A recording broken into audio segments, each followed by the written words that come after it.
Not at all, ऐसा कुछ भी नहीं था।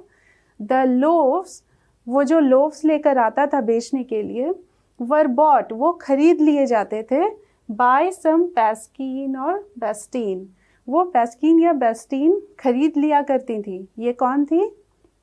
The maid servant of the house. वो कहते हैं कि घर में मेड सर्वेंट हुआ करती थी जिसे हम पैस्कीन या बेस्टीन कहते थे गोवा में, तो वो उन लोव्स को खरीद लेती थी। What we longed for, author बताते हैं कि हम लोग जिस चीज़ की इच्छा करते थे या हमें जो चीज़ चाहिए थी, लॉन्ग्ड फॉर मीन्स वांटेड, ठीक है, हम लोग जो चीज़ चाहते थे, वर दोज ब्रेड बैंगल्स, वो क्या थी? ब्रेड बैंगल्स मीन्स, बैंगल्स को तो आप जानते ही हैं गोल शेप का होता है, तो यहाँ पे बैंगल्स का मीनिंग चूड़ी नहीं होगा। ब्रेड बैंगल्स बोलने का मतलब है ऑथर का कि गोल शेप में जो ब्रेड वो लेकर आता था उन, और ये इसका टेस्ट जो था वो मीठा होता था। तो वो ऑथर बताते हैं कि ये जो ब्रेड बैंगल्स लेकर आते थे, विच वी चोज केयरफुली, उन्हीं को हम बड़े ध्यान से चुनते थे, जो हमें अच्छा लगता था उसको हम चुनने के लिए सुबह सुबह निकलते थे। Sometimes it was sweet bread of special make, फिर वही बताते हैं कि ये ब्रेड बैंगल्स कैसा होता था कि ये कभी कभी मीठा होता था और बहुत ही स्पेशल, विशेष रूप से बनाया जाता था, जो उनको खाने में टेस्टी लगता होगा। इस वजह से भी वो अपनी नींद छोड़कर निकल जाते थे उन ब्रेड बैंगल्स को चुनने के लिए, ठीक है। तो ये हमारे पैराग्राफ 2 का एक्सप्लेनेशन है, और इसके मीनिंग्स को आप नोट डाउन कर लीजिएगा। फ्रेंड तो बताइए, दोस्त या मित्र, कंपेनियन साथी, ठीक है, गाइड मार्गदर्शक या शिक्षक आप कह सकते हैं, जो कुछ सिखाया करते थे। एटलीस्ट कम से कम, ट्वाइस, ट्वाइस मीन्स 2 बार। नेक्स्ट है returned after emptying his huge, huge means large, large लिख लीजिएगा, means बड़ा। jingling third, jingling third means टन टन और धप धप की आवाज। greet means welcome करना।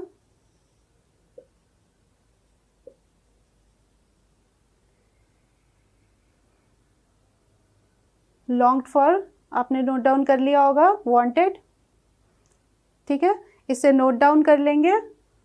और अब नेक्स्ट पैराग्राफ को देखते हैं। स्टूडेंट्स, आप देख सकते हैं कि बोर्ड पे 3rd पैराग्राफ लिखा हुआ है। आइए इसकी रीडिंग करते हैं, उसके डिफिकल्ट वर्ड्स को देखते हैं और फिर उसके एक्सप्लेनेशन को समझते हैं, ठीक है।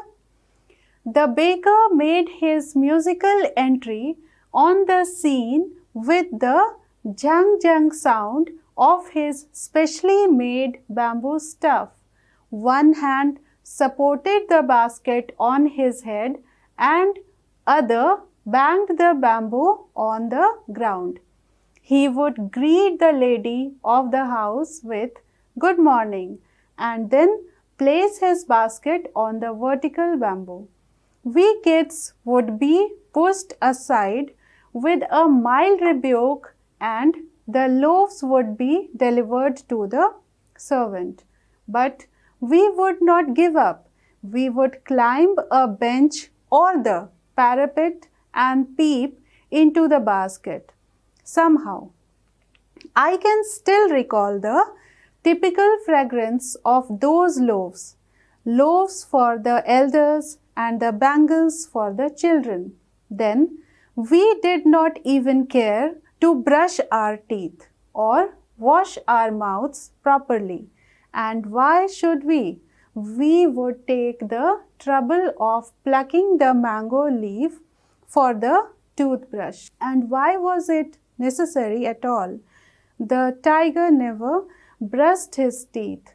Hot tea could wash and clean up everything so nicely after all. इस पैराग्राफ में हम देखेंगे कि कौन से डिफ़िकल्ट वर्ड्स है उसको पहले नोट डाउन कर लीजिए, फिर साथ में इसको समझते भी जाएंगे, ठीक है। ऑथर कहते हैं the maker, sorry, the baker made his musical entry on the scene with Jhang Jhang sound. यहाँ पूरे पैराग्राफ में आप नोटिस कीजिएगा एक्सप्लेनेशन के दौरान कि ऑथर ने पूरे बेकर किस तरीके से आता है, फिर उसका बिहेवियर कैसा होता है, लोग उसके साथ कैसा बिहेव करते हैं, और हमारा मीन्स की ऑथर का उनके लिए क्या बिहेवियर था, ये सारी चीज़ों का डिस्क्रिप्शन इस पैराग्राफ में आप देखेंगे। तो वो कहते हैं कि बेकर कैसे आता है, वो म्यूज़िकल एंट्री उसकी होती है, मीन्स वो टन टन और झंग झंग की आवाज़ वो करता था, उसी को ऑथर म्यूज़िकल एंट्री कह रहे हैं। ठीक है, सीन में, सीन यहाँ पे स्पेशली उस जगह पे जहाँ पे बेकर अपने ब्रेड्स को बेचने के लिए जाया करते थे, उसके लिए उस ऑथर ने सीन वर्ड यूज़ किया है। विद द सपोर्टेड बास्केट, और वो अपने लोव्स को किस में रखते थे, बास्केट में रखते थे, और ये बास्केट वो कहाँ कैरी करते थे, अपने हेड में, सिर में ढोकर ले जाते थे, और दूसरे हाथ से बैंग करते थे, बैम्बू जो अपने साथ लिए रहते थे उससे वो आवाज़ निकालते थे धप धप की ऑन द ग्राउंड। ठीक है, आवाज़ ग्राउंड में मारकर वो निकालते थे। मीन्स कि पूरी उसकी जो म्यूज़िकल एंट्री है, वो किस तरीके से बेकर आता था लोव्स को बेचने के लिए, उसका डिस्क्रिप्शन इन लाइंस में हम देख सकते हैं। नेक्स्ट ऑथर कहते हैं he would greet the lady, और मॉर्निंग के टाइम में वो आता था और लेडीज़ को कैसे ग्रीट करता था, वो कहता था गुड मॉर्निंग। ठीक है, and then place his basket, और ग्रीट करने के बाद वो अपने बास्केट को प्लेस करता था, मीन्स रखता था, कहाँ पे, ऑन द वर्टिकल बैम्बू, अपने साथ वो एक सपोर्ट के लिए एक ढांचा लेकर चलता था जिसमें वो जो बैम्बू का बना होता था, और उस पर वो खड़ा करके लोव्स को, मीन्स बास्केट जो भरा हुआ होता था लोव्स से, उनको वो रखता था। फिर ऑथर बताते हैं वी किड्स, और ऑथर उस समय वो अपने चाइल्डहुड डेज को ही मेमोराइज कर रहे हैं, तो वो कहते हैं हम बच्चे वुड पुश्ड असाइड, उस समय जब वो बेकर आता था तो हम क्या करें, पुश्ड असाइड मीन्स धक्का मार के साइड कर दिए जाते थे। ठीक है, पुश मीन्स धक्का मारना, और असाइड मीन्स किनारे कर दिए जाना। With a mild rebuke, mild means light, हल्का। ठीक है, इसे नोट कर लीजिए। नेक्स्ट है रिब्यूक, रिब्यूक मीन्स हल्की डांट के साथ, rebuke means scolding.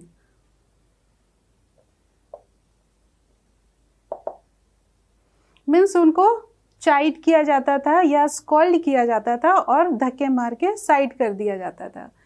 And the loaves would be delivered to the servant, और लोव्स जो ब्रेड के बने होते थे, ब्रेड के होते थे, उसको किसको दे दिया जाता था, सर्वेंट्स को, जो घर के नौकर होते थे उनको डिलीवर कर दिया जाता था। But we would not give up, फिर ऑथर बताते हैं लेकिन हम गिव अप नहीं करते थे, हम साइड कर दिए जाने से या डांट दिए जाने से हम गिव अप नहीं करते थे, मीन्स हम परेशान निराश नहीं होते थे। We would climb a bench, हम लोग बेंच पे चढ़ जाते थे, और पैरापेट एंड पीप, या फिर किसी छोटे ऊंचे स्थान पे जो ज़मीन से ऊंचा बना हुआ होता था वहाँ पे चढ़ जाते थे और झांकते थे। ठीक है, इनटू द बास्केट, बास्केट में झांक कर देखने की कोशिश करते थे किसी तरह। आई कैन स्टिल रिकॉल, लेखक बताते हैं मैं आज भी याद करता हूँ, रिकॉल मीन्स रिमेंबर, मेमोराइज, याद करना।